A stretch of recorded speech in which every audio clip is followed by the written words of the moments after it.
I just sat down with Bill Maher, who I can confirm is a lovely bloke. We met at his home in Los Angeles and taped an episode of his show Club Random, where we discussed Elon Musk, the sticky issue of Islam in Britain, wokeism versus liberalism, his cancellation in 2001, mine 20 years later, the backlash against political correctness, and perhaps most juicy of all, his recent meeting with President Trump. But before we get into all of that, me and Bill have some history. When I left my band back in 2021, Bill made a real-time monologue about it. Yes, we do have our own Red Guard here, but they do their rampaging on Twitter. Here's a cute example from a couple of years ago. The banjo player from Mumford & Sons tweeted that he liked a book that apparently had not been approved by the revolution. So, of course, he had to delete the tweet, then take time away from the band. Oh, my God, you mean this could have affected Mumford & Sons? And then the cringing apology, I have come to better understand the pain caused by the book I endorsed. Pain? From a book? Unless he hit the drummer over the head with it.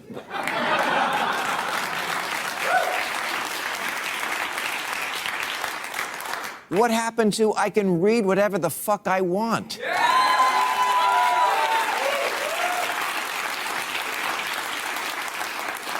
Don't worry, I'm a musician. It won't happen again. Now, though Club Random was the first time we met in person, I should say that after his monologue back then, he sent me a nice message apologizing that he might not have got the whole story. What he had missed out was that I eventually retracted the apology and left the band. We talked about my experience, but far more interesting was his experience getting cancelled back in 2001. Bill might be the OG cancellee. Here's the famous clip that got him in trouble. On Politically Incorrect, the show that once followed this one, he made this infamous comment less than a week after 9/11. We have been the cowards, lobbing cruise missiles from 2,000 miles away. That's cowardly. That is a Staying in the airplane yes. when it hits the building. That is Say a what you want terribly, about it, not you know, cowardly. How does he feel about it now? Let me think. I mean, it's a great question. I'm glad you're asking me because I haven't thought about it in such a long time. I mean, it is 24 years ago. Wow. Jesus Christ, time goes fast. So how did the cancellation affect you emotionally, like back in 2001? I mean, it was the same, probably the same thing I was just talking about with you. When the bright, hot light turns on you, it's not a good feeling. I mean, it's not a warm... bathed in a warm glow kind of light. It's like a interrogation lamp light times a terrible tanning bed, and you just feel singed. Discussing my experiences from 2021 brought us to an issue on which we share much agreement.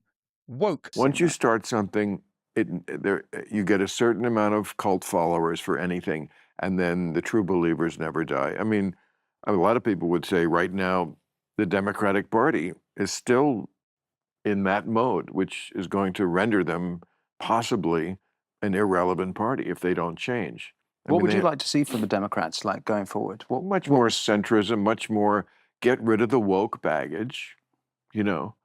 Old school liberal is what I usually describe myself as. But that's very often the opposite of woke. Woke would like people to believe that there's some sort of an extension of liberalism, but they're not. They're usually something that's quite opposite. Liberalism was, we should have a colorblind society and not see race at all. That's not what the woke believe. Yeah, I would say they're the opposite. Quite. Let's put race at the front of everything. Yep, absolutely. Oppressor and oppressed, sacred, make a sacred the oppressed.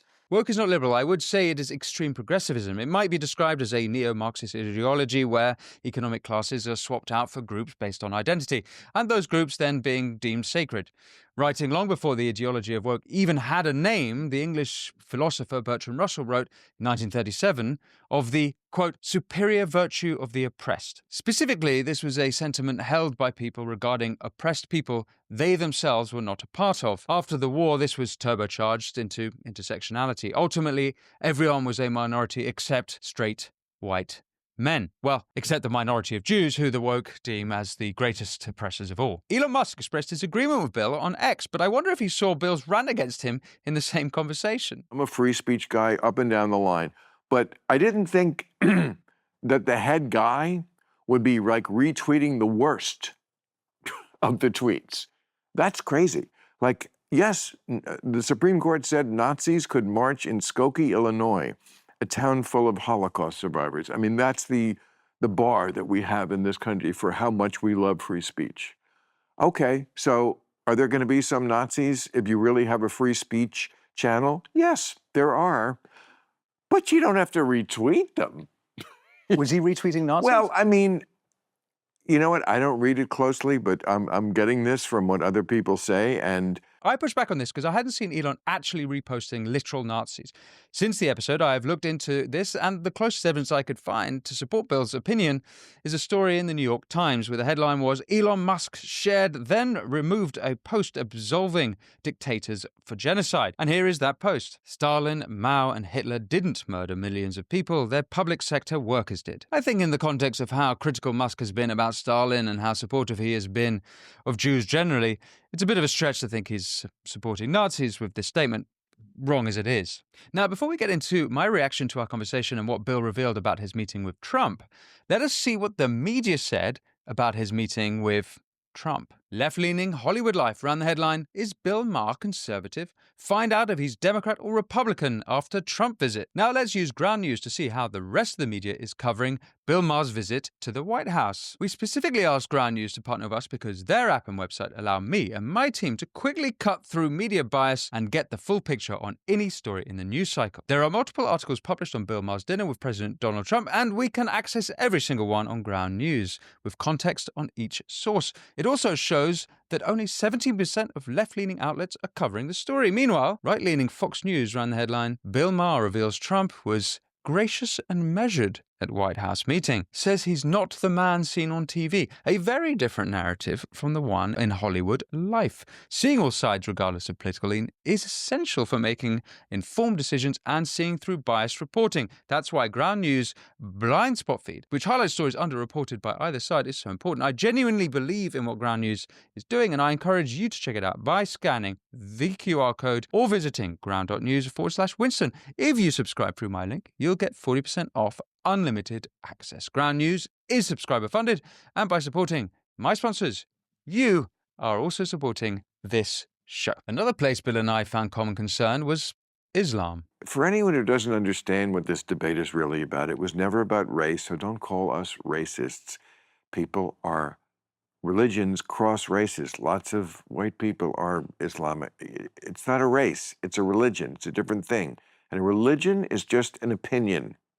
And it's about ideas. And ideas matter. And when the idea is that A, women are second-class citizens to begin with, and please don't even pretend to tell me that that's not a pervasive feeling throughout the Islamic world. It's explicit in the Quran. Women are not equal like they are in the West. Shut the fuck up.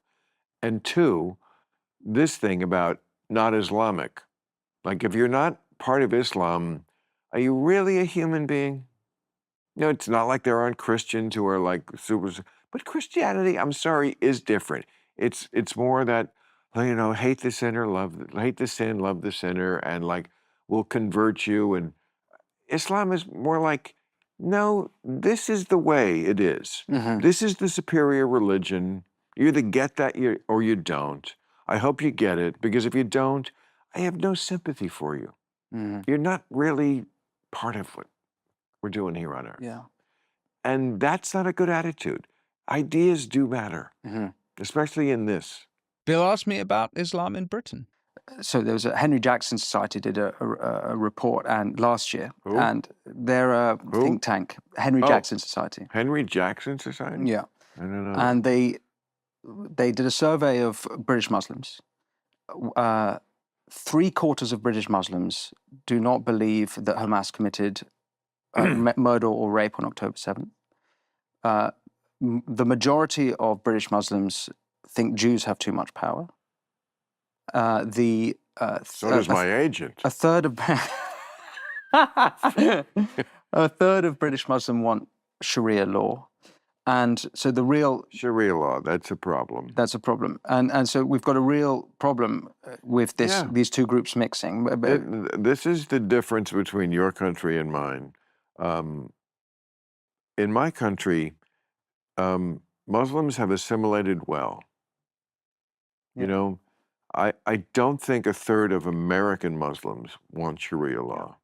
They may have heard the word and maybe don't even know, and they would just reflexively, because this is the kind of bullshit I get for speaking honestly about this issue, they might reflexively go, yeah, Sharia law, but trust me, you want to live the American life that you're living. All these Americans who defend the, yeah, you would not want to live the life that you are supposedly defending. You like it here for good reason. That's why you or your parents or their grandparents came here, because you wanted to get away from that bullshit. And Sharia law, yeah, you're not going to want to live where homosexuality is illegal, sometimes punishable by death. You're not going to be able to wear that bikini. I know that. And you're not going to have another religion or even be able to consider it. That would be blasphemy. And adultery, yeah, that's a capital punishment. You know, it's like, come on. Every week now in Britain, there is at least one major Islamism story. Last week, lawyers filed a legal case challenging the designation of Hamas as a terrorist organization in the UK. We are instructed by Hamas. We are today at the Home Office, and we are going to hand in an application under Section 4 of the Terrorism Act to have them removed from the list of prescribed organizations. Regarding Sharia law, Britain has become the Western capital for Sharia law, as we now have 85 courts. Bill also wanted to understand the Pakistani rape gang scandal. But your country, I mean, has these kind of issues that my country just does not deal with. I mean, the one about the raping of children, I mean, like gangs who preyed on young girls, girls always from like unfortunate homes where they needed a role model, they needed a father, they needed money. And these were all like Pakistani or Indian guys, and they would, and this is like in the Midlands, the middle of It's England. actually up and down the country. So there's over 50 cities, all the way from Edinburgh down to the southern part of England, to Oxford, and a lot of it in Manchester area and Birmingham area. And over the last few decades, tens of thousands of girls have been brutally treated by what are majority Pakistani heritage rape gangs. The girls are, most of them are, I wouldn't even say working class white girls, underclass in the way they're treated by society. Vulnerable. Vulnerable. And white girls, and a lot of them treated this way and because they're kafir, because they're not Muslim. And it's also affected Hindu communities as well.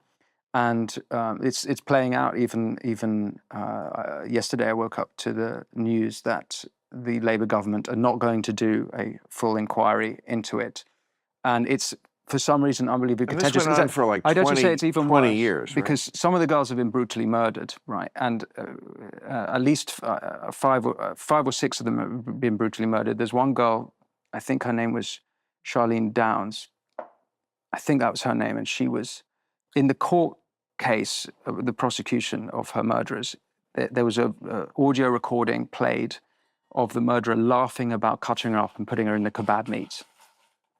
And horrific as all of that is, the way in which the establishment, Conservative and Labour, have everyone, the sort of Westminster Uniparty, and have completely, and the media classes, they've all sort of been complicit in this, what I say is a cover-up of what's been going on. Bill told me about the last time he visited London. It was in a neighborhood that I was way, I guess, East London, maybe it was, whatever it was. So I had my security person plus 2 Israeli bodyguards. Okay, so we go to this neighborhood and we're walking around looking for this restaurant. There were some hard looks on the street. That was all I'm going to say, from people. I mean, it was a completely, seemed to be, shall we say, West Asian neighborhood. I don't know. And I had just seen a 60 Minutes report about no-go zones, as some people call them, and other people say they don't exist. Well, they're in the 60 Minutes report. There are Muslim men who are screaming at a woman wearing a miniskirt. And she's saying, this is England, to your point about this. So, but not in that neighborhood, it's not. And I remember we were walking along, and before we ever got to the restaurant, I remember vividly one of the Israeli bodyguards saying to me the exact words, "We got to get up out of here right now." They just felt unsafe here. I suspect things are worse in London today. Earlier this month, the US State Department stated El Salvador was now safer than the UK and several other European countries. On a lighter note, we discussed the #1 comedy show in America, Kill Tony. Coming to you live from Madison Square Garden. Give it up for Tony Hinchcliffe!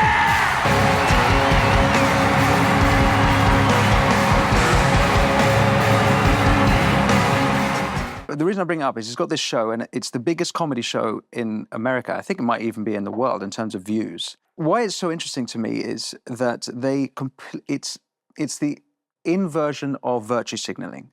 It's vice signaling. Correct. That's so brilliant. So yes, vice signaling. You got to copyright that. That's so exactly on the money. We've had all this political correctness killing comedy, killing the arts for a long time, and it seems to me that it's burst out in a show like this. I actually think it's an old show. He's doing it for over 10 years, and I think it's originally from Los Angeles. But they make fun. They have the comics that go up to try and do their minute and try and impress the world and make it.